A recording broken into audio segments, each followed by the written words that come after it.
In the gray dawn of 1863, when brother turned against brother, and the very soul of a nation hung in the balance, there existed men who defined honor not by the colors they wore, but by the choices they made when darkness seemed absolute.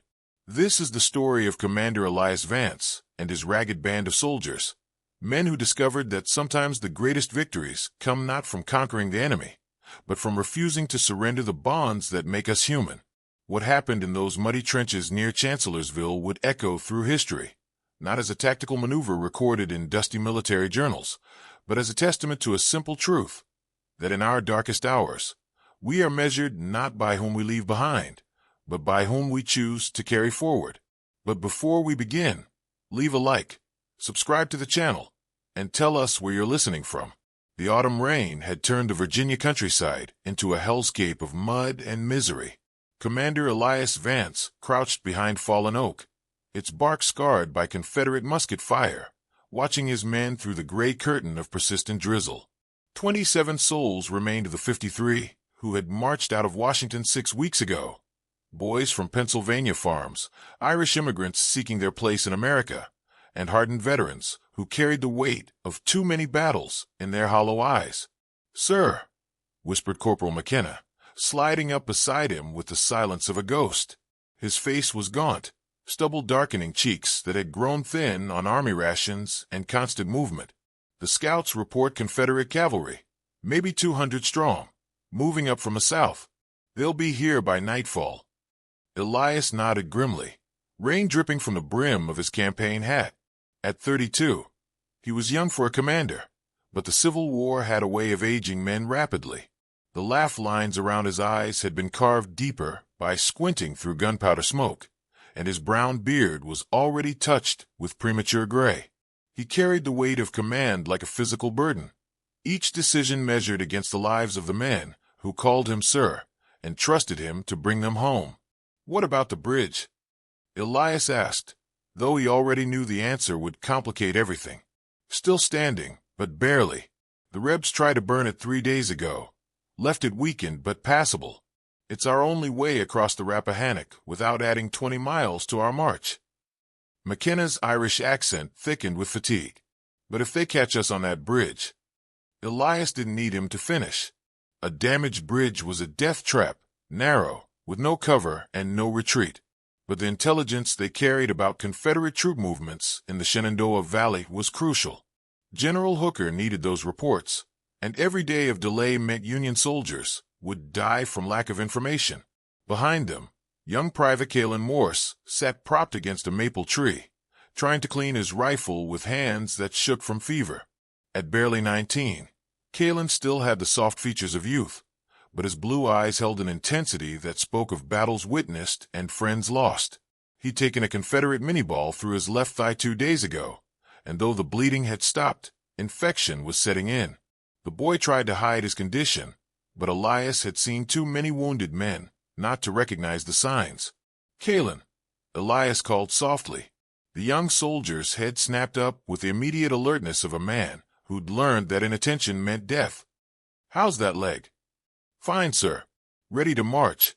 The lie came easily, but the tremor in Kaelen's voice betrayed him.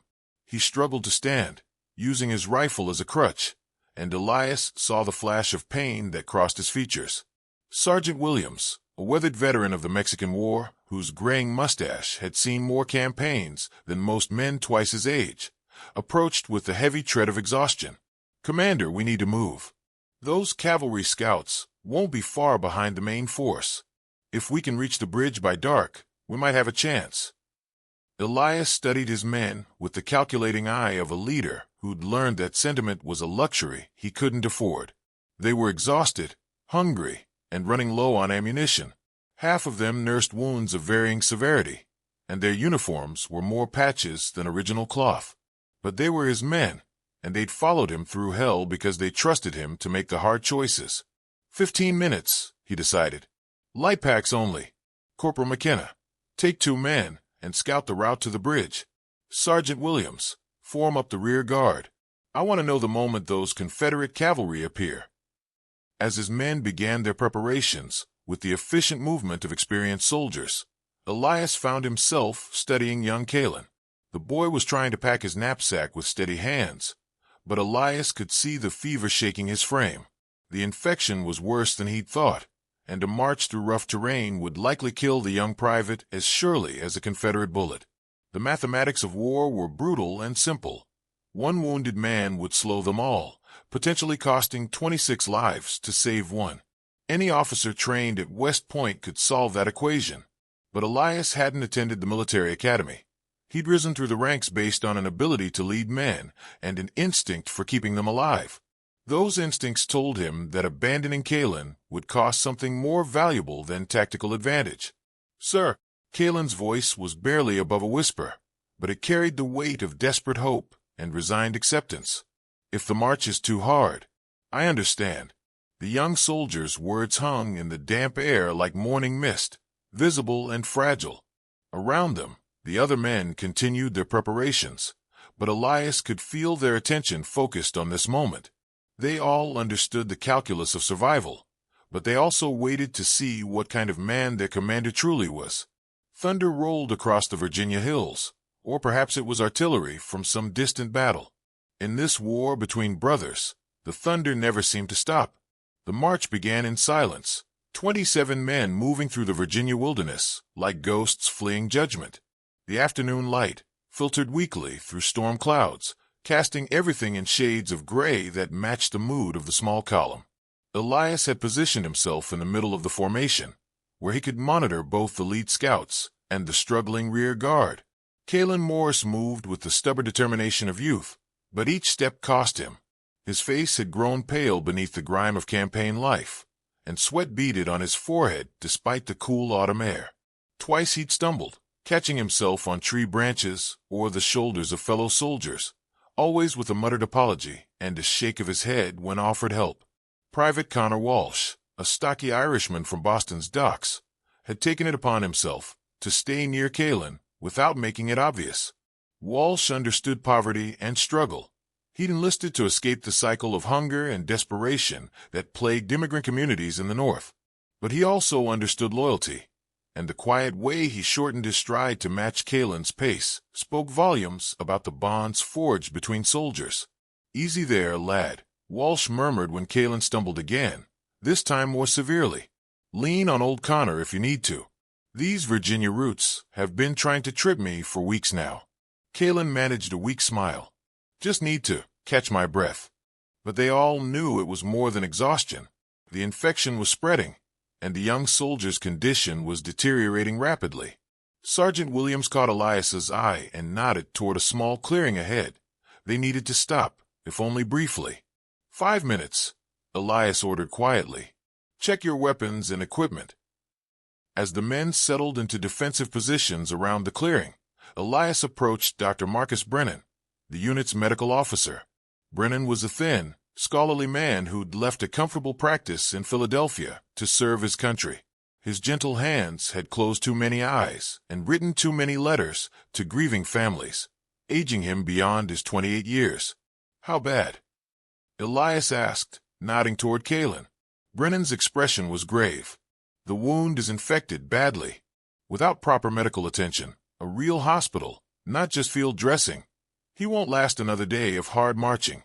The fever's getting worse, and I can see the beginning of blood poisoning." "Can you do anything?" "Not out here. Not with what I have." Brennan's voice carried the frustration of a healer limited by circumstance. "He needs surgery, clean bandages, proper medicine, none of which we have." Elias looked across the clearing where Kaelen sat with his back against a tree, trying to appear alert despite the fever that was obviously consuming him. The young soldier had been one of the first to volunteer for this reconnaissance mission, eager to prove himself worthy of the trust his fellow soldiers placed in him. Now he was paying the price for that courage. "Commander." Corporal McKenna appeared at Elias's shoulder, his face tight with concern. "The scouts report Confederate cavalry less than 2 miles behind us. They're moving fast. We've got maybe an hour before they catch up."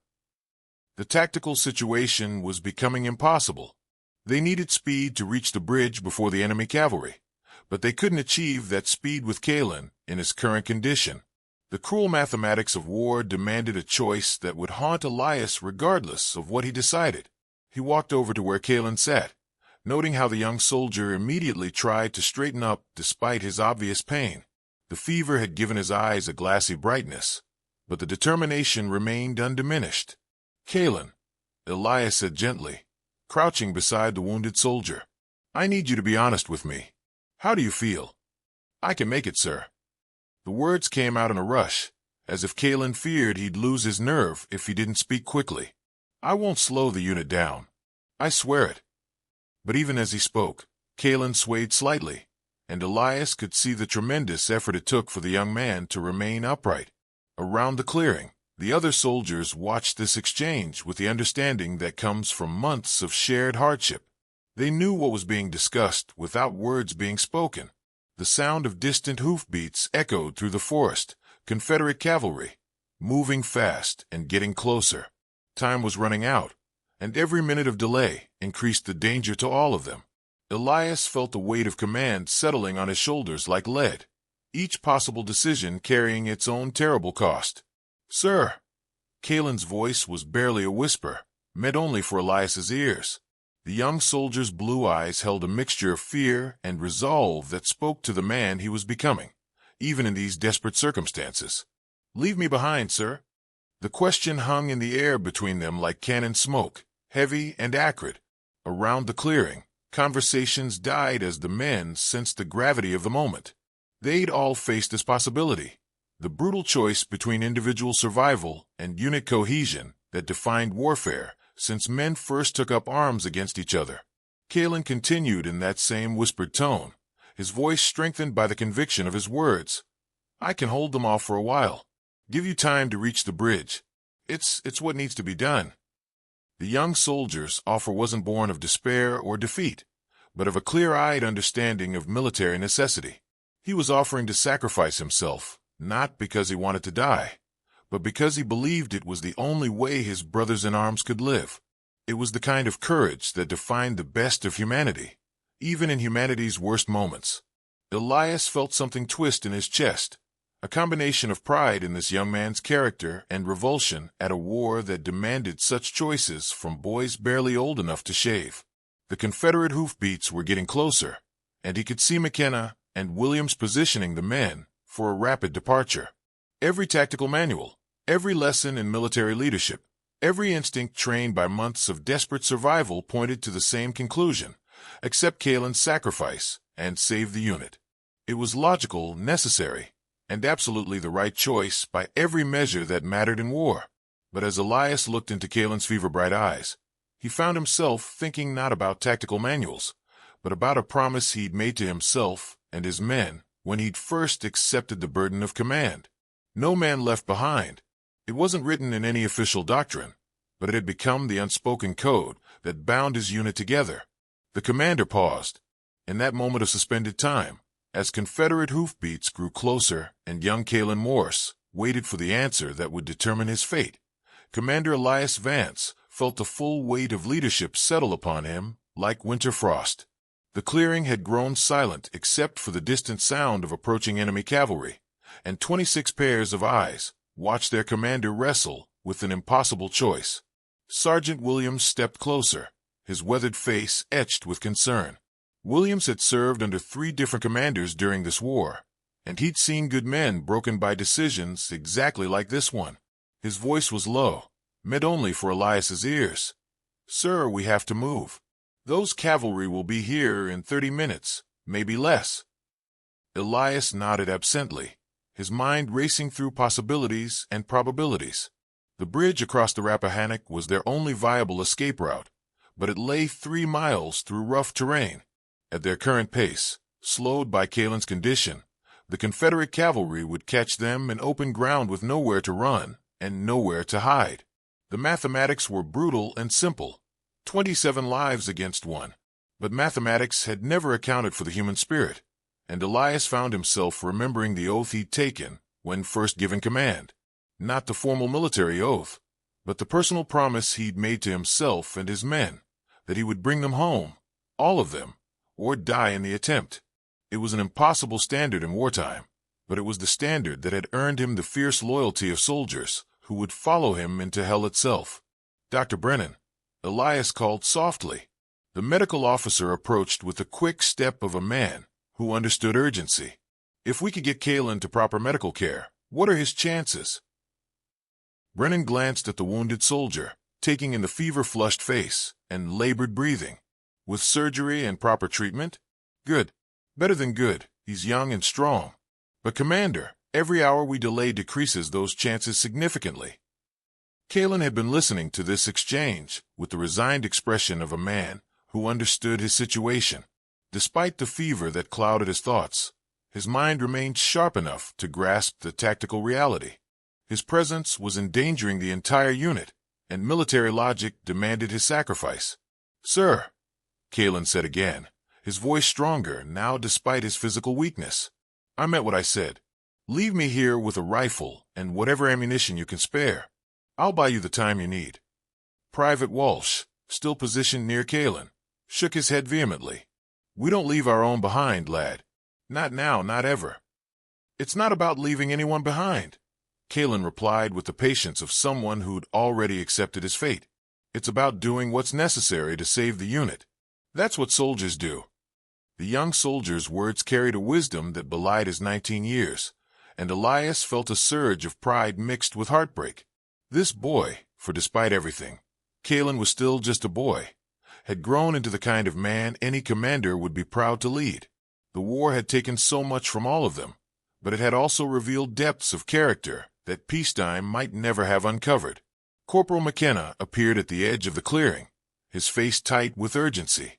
"Commander, I can see dust cloud through the trees. They're close, maybe 15 minutes out." 15 minutes. Barely enough time to reach a defensive position, certainly not enough time to outrun mounted cavalry across open ground. Elias looked around the clearing at his men, taking in their expectant faces and understanding the trust they placed in his judgment. They would follow whatever order he gave, even if that order led them all to death. Young Kaelen struggled to push himself upright, using his rifle as a crutch. The effort cost him dearly. Sweat beaded on his forehead and his hands shook with fever, but his voice remained steady. "Give me the word, sir, and I'll hold them as long as I can. Just make sure it counts for something." It was courage of the highest order, offered freely and without reservation. Kaelen wasn't asking to be a hero. He was simply accepting the reality of their situation and offering his life to purchase safety for his brothers. It was the kind of sacrifice that defined the best of humanity, even in humanity's darkest hours. But as Elias looked at this young soldier, really looked at him, seeing not just a tactical problem, but a human being with dreams and hopes and people who loved him, he felt something shift inside his chest. The cold calculation of military necessity gave way to something deeper, something that transcended tactics and strategy, and even survival itself. "No," Elias said quietly, but his voice carried clearly in the silence of the clearing. Kaelen blinked, confusion replacing acceptance in his fever-bright eyes. "Sir, I said no, Private Morse." Elias's voice grew stronger, infused with a certainty that surprised even himself. "We don't leave anyone behind. Not today. Not ever." Sergeant Williams stepped forward, his expression concerned but respectful. "Commander, with respect, if we try to carry him—" "We're not carrying him," Elias interrupted, his mind suddenly clear with the crystalline focus that sometimes came in moments of extreme crisis. "And we're not leaving him. We're going to do something else entirely." The men exchanged glances, uncertainty replacing the resigned acceptance that had settled over them moments before. They'd followed Elias through impossible situations before, but this seemed to defy both logic and military doctrine. "What do you have in mind, sir?" McKenna asked, though the approaching hoofbeats suggested they were rapidly running out of time for any plan at all.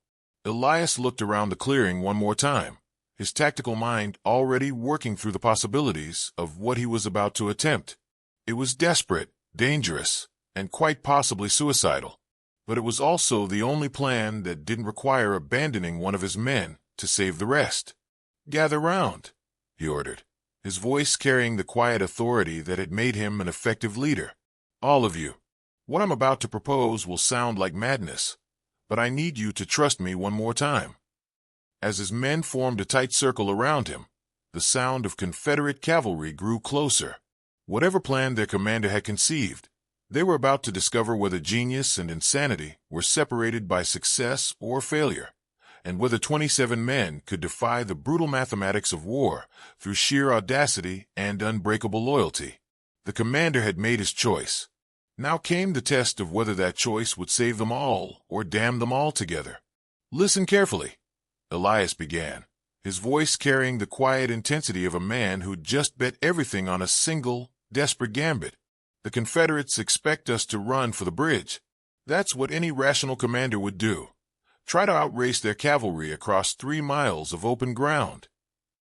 He paused, studying the faces of his men in the fading afternoon light. 27 soldiers, exhausted and outnumbered, but bound together by months of shared hardship and unshakable trust in their commander. "Instead," Elias continued, "we're going to do exactly the opposite. We're going to turn around and attack them." The silence that followed his words was broken only by the distant sound of hoofbeats and the whisper of wind through autumn leaves.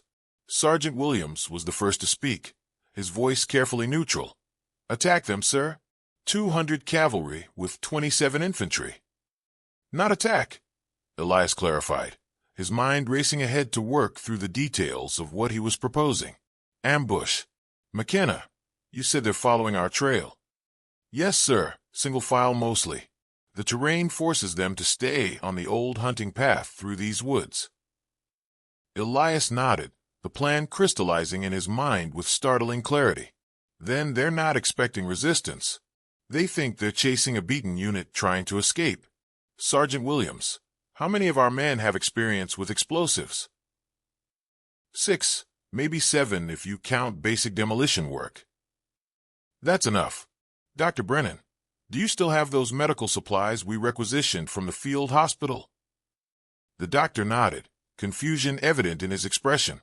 "Some laudanum, chloroform, surgical spirits. But, Commander, I don't see how."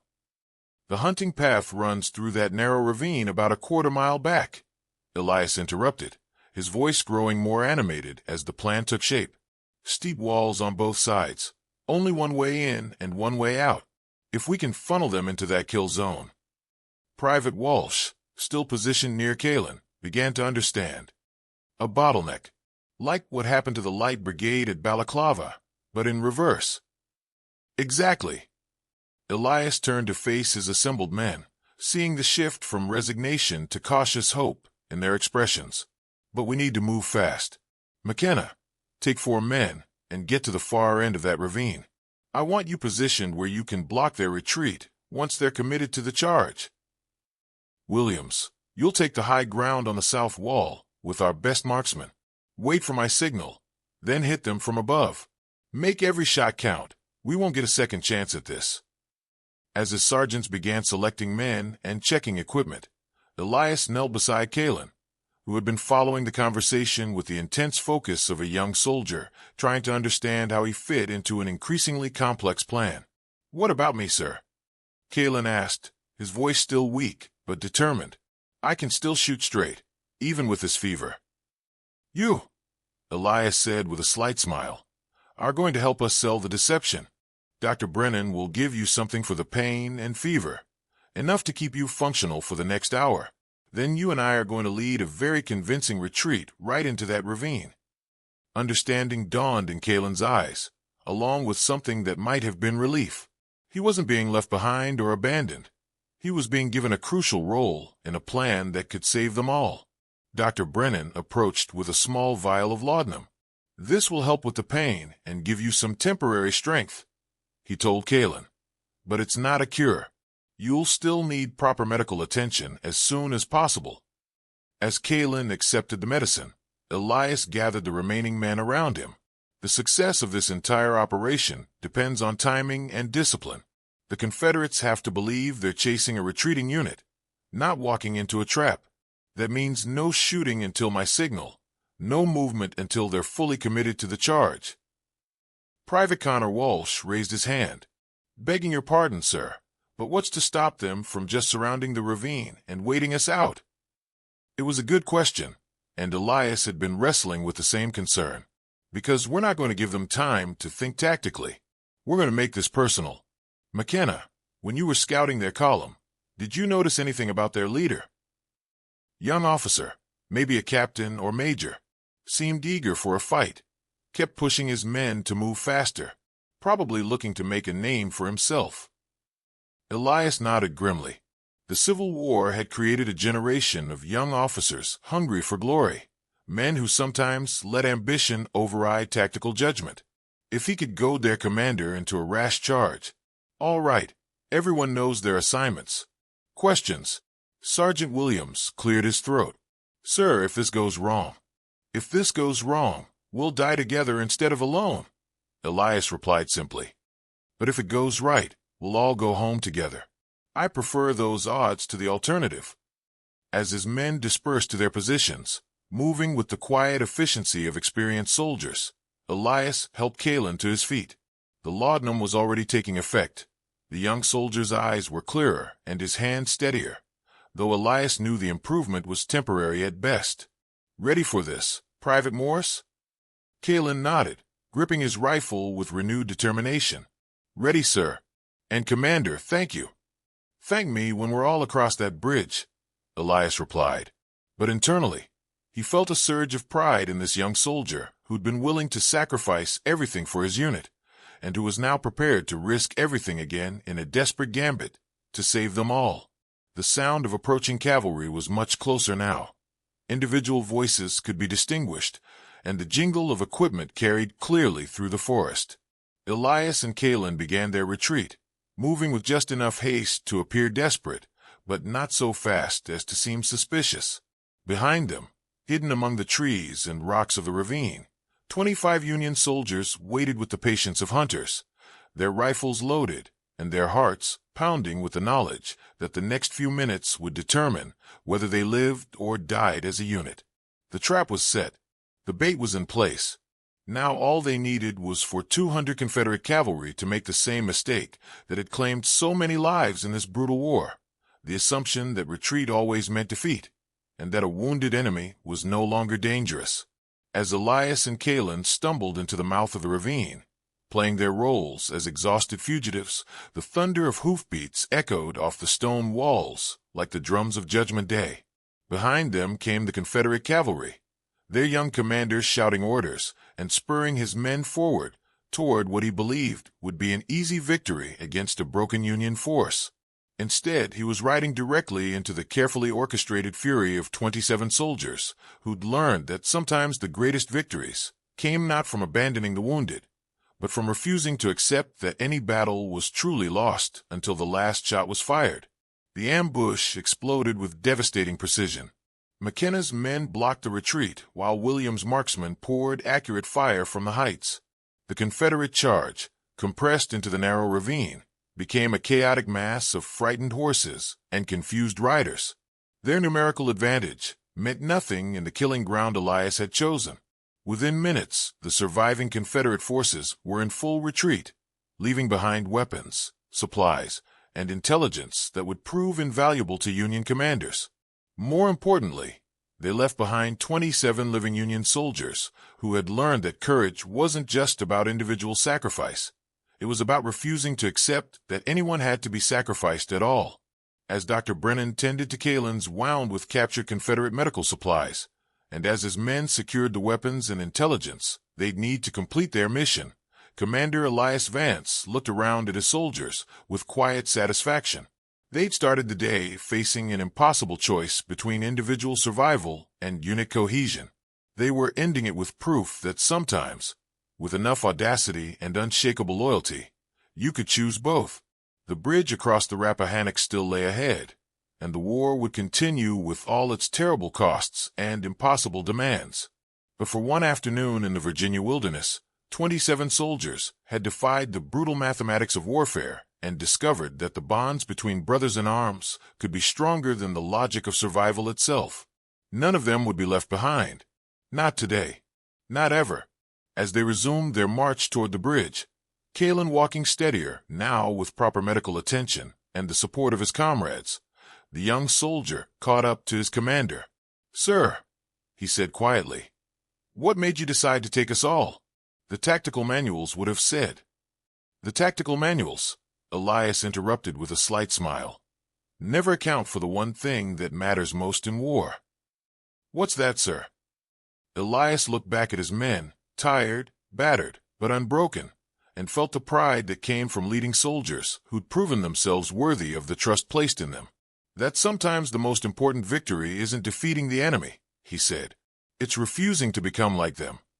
As the afternoon sun broke through the clouds for the first time in days, 27 Union soldiers continued their march toward home, carrying with them the knowledge that they'd passed the ultimate test of character, not in how they faced death, but in how they'd chosen to define life itself. If you like this story, leave your opinion in the comments and, of course, leave a like and subscribe. Turn on the notification bell so you don't miss any videos. Big hug and see you soon.